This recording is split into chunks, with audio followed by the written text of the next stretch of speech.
President William Ruto ni waendea na kutetea mawatho make ala wanenganite kwi enenthi ivindani ya kwikunia madeve ayasekana muvango wa bottom up niwo serikali yendea na kuyanisya kutwaisya nthi ya Kenya na mbe kufikia nthi ila siende kimaendeleo kana first world.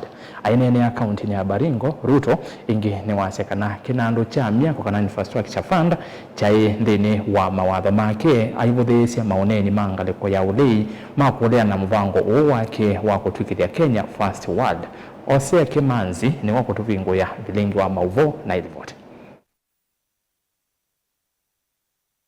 Ainena kavinda kanda mbuka yake kauntini ya Baringo, Muzumbe William Ruto heweta kana walanio wa bottom up wae muvangoni wake na serikali yake niende kuthukumithia walanio huu kutwikithia nthi ya Kenya kati wanze ila siendete kana first world. We are moving forward with Kenya.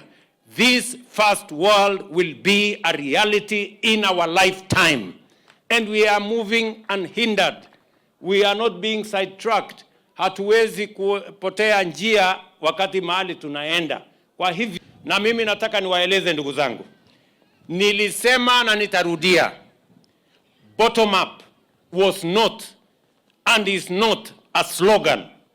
It was not mambo ya kuongea. It was a plan on how to lift Kenya from a third world country to a first world country.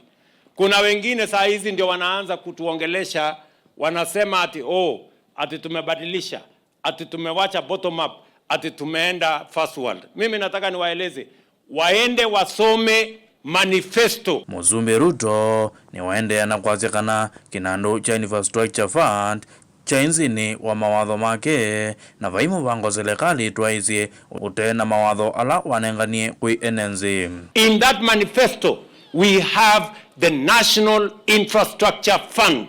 Page 10 of the Constitution of Kenya Kwanza has the National Infrastructure Fund.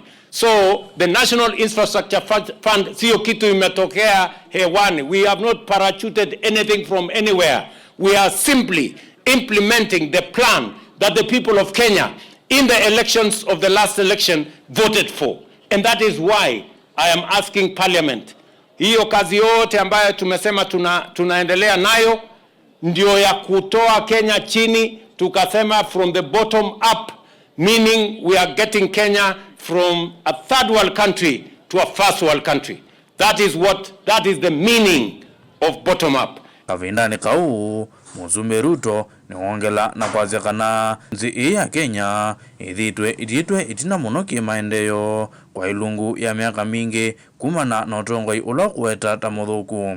Hii Kenya ilijelewa miaka nyingi. Kenya ilichelewa miaka nyingi kwa sababu ya maono madogo, kwa sababu ya watu ambao hawataki kufanya kazi, because of negative people who don't believe in anything positive for our nation. I want to tell leaders, I want to tell the good people of Kenya, we must believe in ourselves. We must believe in our country. And most importantly, we must believe in God.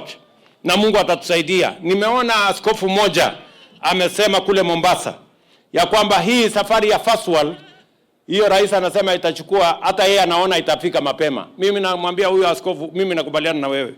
Na amesema hii yetu itafika mapema kwa sababu tunamwamini Mungu. Kwani nyinyi muamini Mungu? Si tunaamini Mungu? Kama wale walichukua miaka 30, sisi tukichukua 10 ama 15, inawezekana ama haiwezekani? Inawezekana ama haiwezekani? Muzumbe ni waende nambe kutula muti atongo ingalikoni ya ulei kwa kila kuweta tamate na mubango onakwidhi wa matena mwikio na utongoi wake. So mimi nataka niwaambie wale watu wanajaribu kushindana na mimi, nyinyi watu, tafuteni agenda, tafuteni sera, tafuteni mambo ya kuuzia wananchi, wacheni negativity, wacheni kusema ati haiwezekani, sijui haiwezekani kwa vichwa yenu, lakini sisi tunajua inawezekana kwa uwezo wa Mungu. Kenya hii itasonga mbele. Ama mnasemaje jameni? Baringo hoye! Baringo hoye! Mnasema inawezekana ama haiwezekani my friends? Sinawezekana? Sinawezekana? Kama tulibadilisha kilimo saa hizi tunazalisha chakula zaidi, inawezekana. Kama tumebadilisha mambo ya elimu, inawezekana. Kama tumebadilisha mambo ya affordable housing, inawezekana. Kama tumebadilisha mambo ya matibabu, inawezekana. Hii safari ya First World inawezekana. Ntambukani hii Muzumbe William Ruto ni atianite na atongwa ikivathukanio evo Minister muvyani wa Mwaki Opiyo Wandayi, Minister muvyani wa thukumwa Mwanezi Geoffrey Ruku kati wa atongoi angi. Nchi wa Kenya wenyewe wamejionea ile kazi umwatendea tangu uchaguliwe mpaka siku ya leo. Kwa hivyo msije mkandanganywa ati kuna mtu yako na kura ya mlima kwa mfuko. Hakuna. Kama ako naye tungeona wakati tulikuwa na kinyang'anyiro pale mbele North. Ngirivoti ya vilingi wa Mauvo Mutongoi TV, Hosea Kimanzi.